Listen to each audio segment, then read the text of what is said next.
Europe 1 matin. 6h, 9h, Alexandre Lemaire.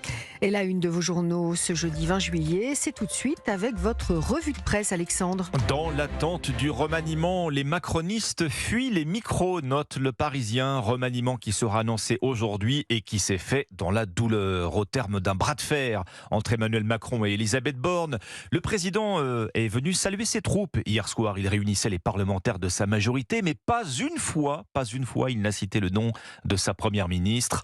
Je crois qu'ils ne sont pas d'accord sur grand-chose. Voilà ce que glisse un conseiller ministériel. Et pourtant, elle reste à Matignon. Pour Le Figaro, c'est clair. Macron rechigne à gâcher la cartouche du remaniement.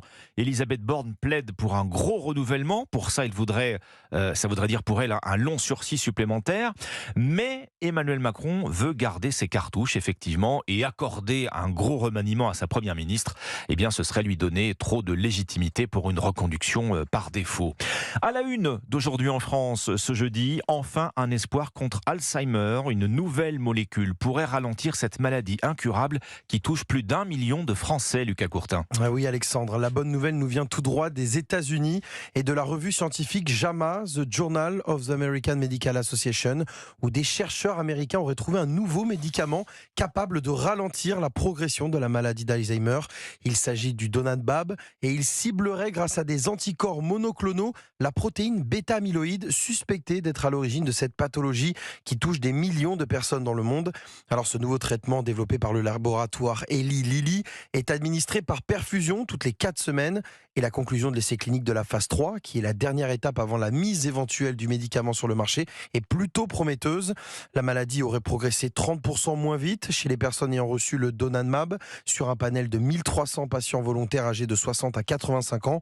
Autrement dit, les personnes testées ont vu leur perte de mémoire, leurs troubles du comportement ainsi que leur difficulté à exécuter des tâches du quotidien significativement moins réduite.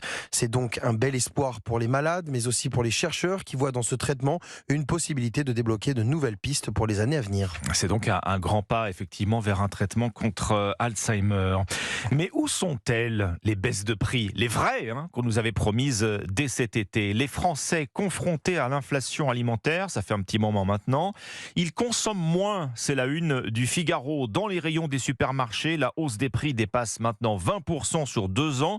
Alors oui, on consomme moins. Les experts appellent cela la déconsommation. Depuis janvier, les ventes ont reculé de plus de 4% en volume. Alors c'est pas une coquetterie de consommateur, en langage courant. C'est votre frigo qui se vide. Une consolation peut-être en lisant Ouest France ce matin. Les salaires augmentent dans le sillon de l'inflation. Alors l'heure du rattrapage salarial aurait-elle sonné? Les entreprises consacrent de fait plus de moyens aux augmentations cette année.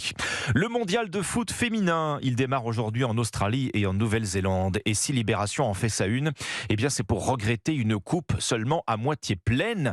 La faible exposition du tournoi, écrit Libé, illustre le manque de considération pour le sport au féminin, malgré un appétit croissant du public. Les footballeuses toujours sur la touche, c'est aussi la conséquence d'une professionnalisation inachevée. Autre regard de Libé sur l'actualité sportive, le Tour de France. Il renoue avec le cyclisme sur doute. Oubliez le duel à suspense avec Pogačar. Le Danois Vingegaard a définitivement assommé la course hier autour du terrible col de la Lose, faisant ressurgir les soupçons de dopage. Voilà donc pour l'essentiel de ce que vous retrouvez ce jeudi matin dans vos journaux.